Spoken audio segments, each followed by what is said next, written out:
सिगाङाव बयखौबो खुलुमबाय लोगोसे आंनि डिजिटेल बड' इउटिउब चेनेलाव बयखौबो बरायग्रोबाय आरो गासै नायगिरिफोरनो आंनि अननाय आरो सिबिनायखौ जासिहरनाय जाबाय। दिनै आं मोनसे गोदान भिडिअ लाना फैदों। दिनैनि भिडिअआव आं कास्ट सार्टिफिकेटखौ माबोरै डिजिटेल एप्लाइ खालामनांगौ बेखौनो खालामनानै दिन्थिगोन आं। सिगांनि पुराना कास्ट सार्टिफिकेटआ दा बावैसोनि उनावनो सोलिनाय नंला एबा जेरावबो बेखौ आजावनाय नंला। बेनिखायनो नोंथांमोना जा हायो दानो थाब बानायना लाखादो डिजिटेल कास्ट सार्टिफिकेटखौ। बेखौ माबोरै खालामो दिनैनि भिडिअखौ फार्स्टनिफ्राय जोबजासिम नायब्लानो नोंथांमोना रोंगोन। गुबुन भिडिअ नायनो गोनां जानाय नङा। A to Z बावनो मोनजोबगोन। फै बिदिबा भिडिअखौ जागायजेननोसै।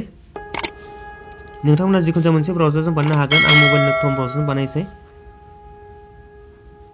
ओमफ्राय नैबाव सार्च खालामसै सेबा सेतु नै आं दहाय सार्च खालामखानायमोन बाव सेरना होनसै। आं बिनि लिंकखौ डिसक्रिपसनावबो होना होगोन। ओमफ्राय नैबे गोजौनि पेजआनो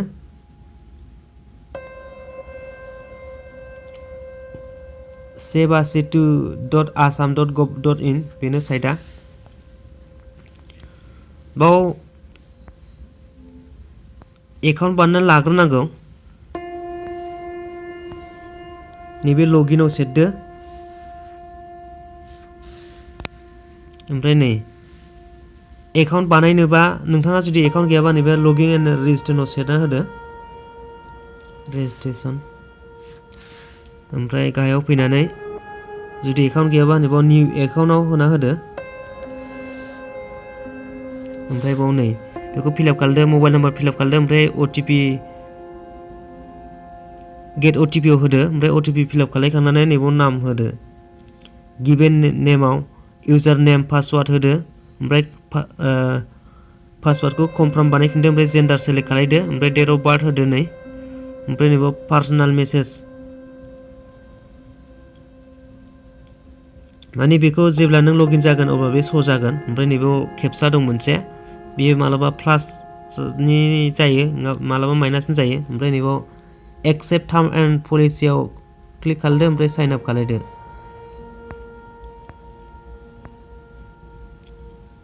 ओमफ्राय आंना एकाउन्ट दंखायो बेनिखायनो आं लगइनल' जानोसै। नै आं बाव पेजआव फैफिनबाय। आं लगइन जानोसै। इउजार नेमजों पासवार्डजों होदो। ओमफ्राय नैबाव आइ कनसेन्ट अफ भेरिफिकेसनाव होबानो टिक मार्क होबानो ओमफ्राय साइन इन होबानो जाबाय। आं साइन इन खालामनोसै आंना एकाउन्ट दंखायो नालाय।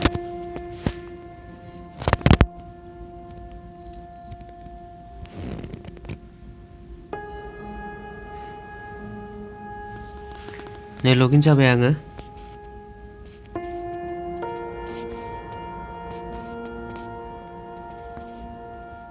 बेयावबो सार्च खालामनोसै जोंना कास्ट सार्टिफिकेट नालाय नैबाव कास्ट सार्टिफिकेट सार्च खालामनोसै।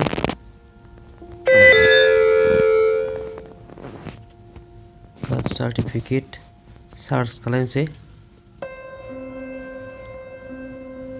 नै ओंखारबाय issue of caste certificate citizen service tribal affairs plan एप्लाइआव क्लिक खालामसै। ओमफ्राय नै गाइडलाइन दं मा मा खालामनांगौ बेखौ एसे नायनानै लादो। आरो नैबे रिक्वायरमेन्ट मा नांगोन जोंनो बेखौबो नायनानै लादो। नै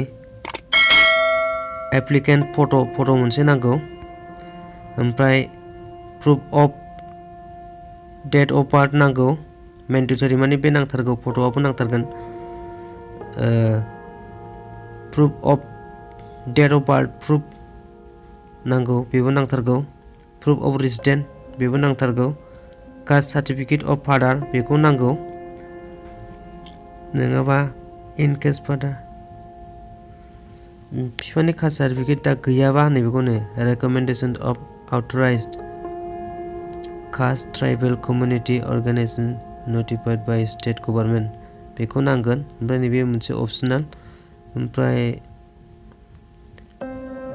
upload scan copy of application form बेखौबो नांगौ होनदों नै मेन्डेटरि।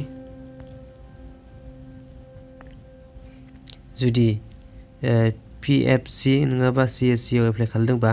ओमफ्राय नैबाव सार्च होदों नै 40 थाखा लायो नामा दाना एप्लाइआव सेरनानै एप्लाइ खालामनोसै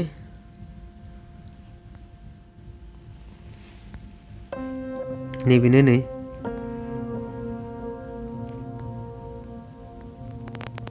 लेंगुवेजआव सेरदो ओमफ्राय दाना माखौ खालामो इंराजियावनो दोननाया मोजां जागोन सरि आं इंराजियावनो दोननोसै ओमफ्राय न'आव एप्लिकेसन फर मानि एप्लाइ खालामगोन बेखौ होदो STP ओमफ्राय नैबाव नाम होदो ओमफ्राय नैबाव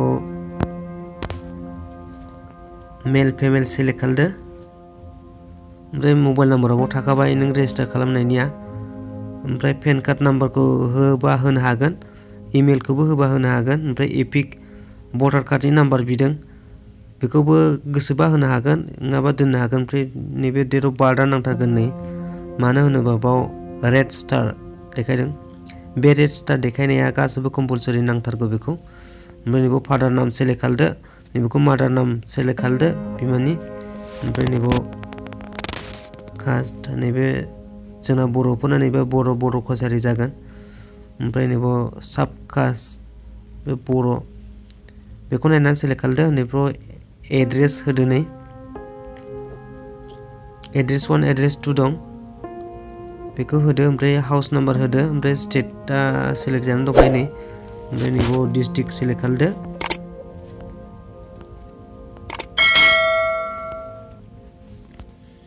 आं क'क्राझार ओंखायनो क'क्राझार सेलेक्ट खालामबाय ओमफ्राय साब डिभिजन सेलेक्ट खालामदो ओमफ्राय सार्कोल सेलेक्ट खालामदो मावजाखौ लिरना होदो ओमफ्राय भिलेज लिरदो पुलिस स्टेसन लिरदो ओमफ्राय पस्ट अफिस होदो ओमफ्राय पिन कड होदो ओमफ्राय सेभ एन्ड नेक्स्टआव होदो आं थाब फिलआप खालामनोसै नै फिलआप खालामबाय आङो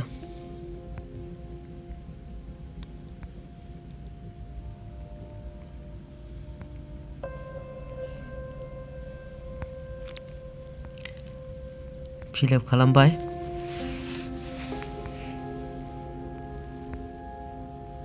दाना सेभ एन्ड नेक्स्ट होनोसै बाव सोंदों नै आर इउ सियर येस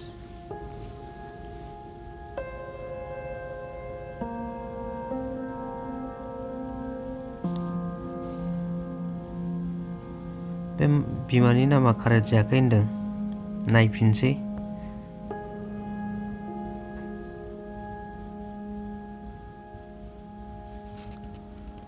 नैबाव SMT होदोंमोन आं बे जाया माबाखै एक्सेप्ट खालामाखै बे माबा फुल स्टप होनायखौ आरोबाव सेभ एन्ड नेक्स्टआव होफिनसै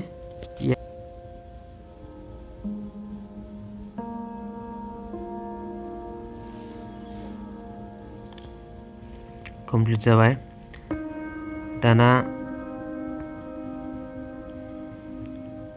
फट' आरो डेट अफ बार्थ माबा खालामनांगौ आं फट'खौ आपल'ड खालामनोसै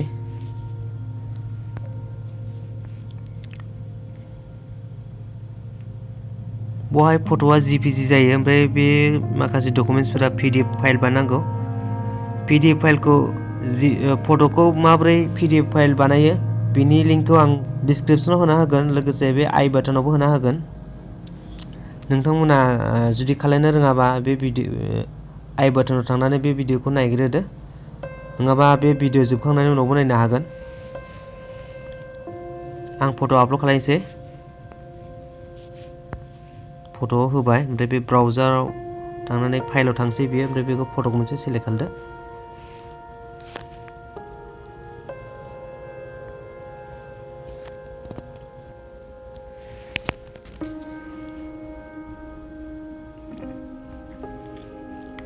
फट'आ जाबाय ओमफ्राय दाना date of birth proof of date of birth बेखौ सेलेक्ट खालामनोसै नैबाव birth certificate Aadhaar card pan card होनो हायो नै आं आधार कार्ड होनोसै ओमफ्राय नैबे ब्राउजाव होनोसै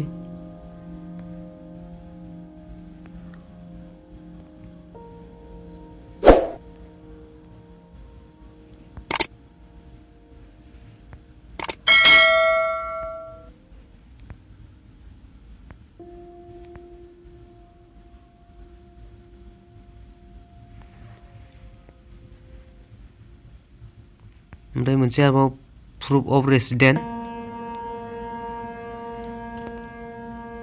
बेखौबो आधार कार्डखौनो होना होनसै।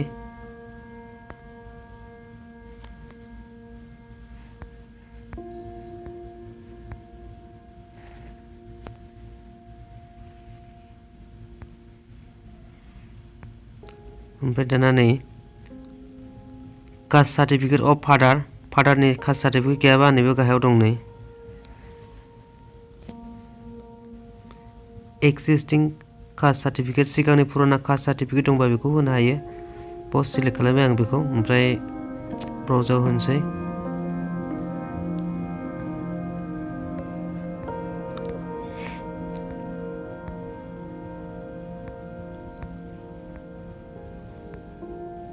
कास्ट सार्टिफिकेट,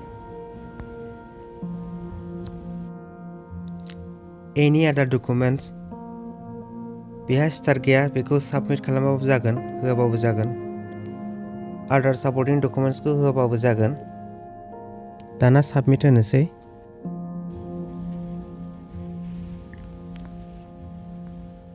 जाबाय नै डिटेल्सआ ओंखारजोब्बाय।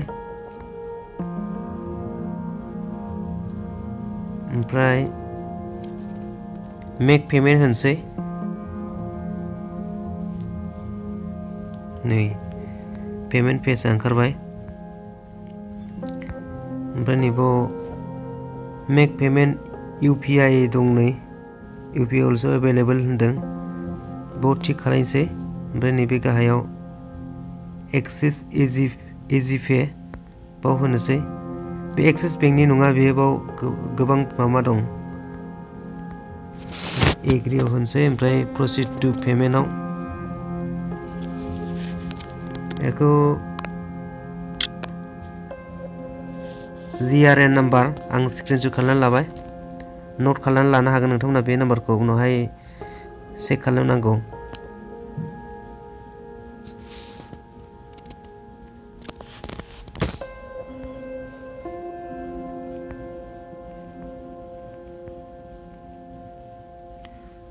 ₹40 पेमेन्टआ टार्म एन्ड कन्डिसनाव होनसै। ओमफ्राय बेनि उनाव नैबो अपसन दं नै, कार्ड दं, ओमफ्राय इन्टारनेट बेंकिं दं, ओमफ्राय इउपिआई दं, आं इउपिआई आव होनसै। ओमफ्राय नैबो इउपिआई आइडिखौ होनोसै। इउपिआई आइडिखौ होबाय, ओमफ्राय नैबाव केपचाखौ फिलआप खालामनोसै।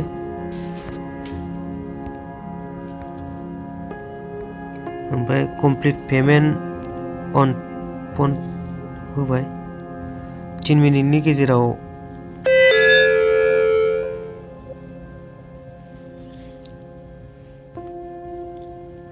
मेसेज थांबा 3 मिनिटनि गेजेराव पेमेन्टखौ कमप्लिट खालामनांगौ। पेआव होनसै आङो, बे मबाइलावनोखा आंना इउपिआई आबो।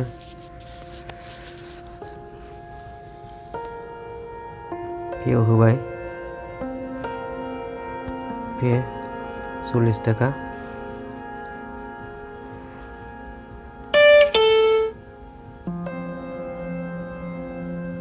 कमप्लिट जाबाय पेमेन्टआ, दानाव होनसै।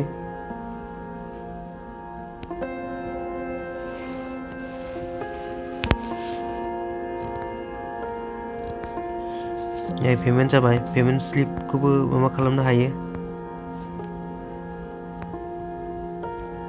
साक्सेस देखायबाय नै,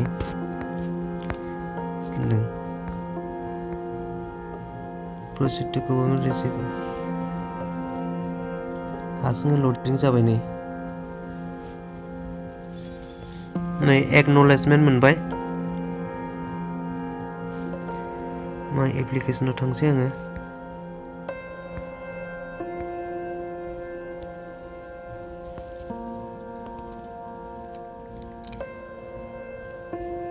गेट एक्न'लेजमेन्टआव थांसै।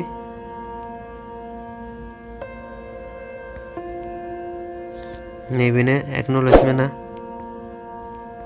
मोननै फैयो, मोनसे इंलिसनि मोनसे असमियानि। नै मेसेजबो फैबाय, प्रिन्टबो खालामनो हागोन नै। दा बियो जाबाय, नाथाय बेखौ 30 दिननि गेजेराव जागोन जाया खबर मोनगोन। माबाफोर खारनाव जुदि रिजेक्ट जादोंबा बेखौ सिगांनो मेसेज फैयो आरो एक्सेप्ट जाबाथ' जासिगोन कमप्लिटनो। मेसेज फैनायखौ आं एसे नायनोसै। नै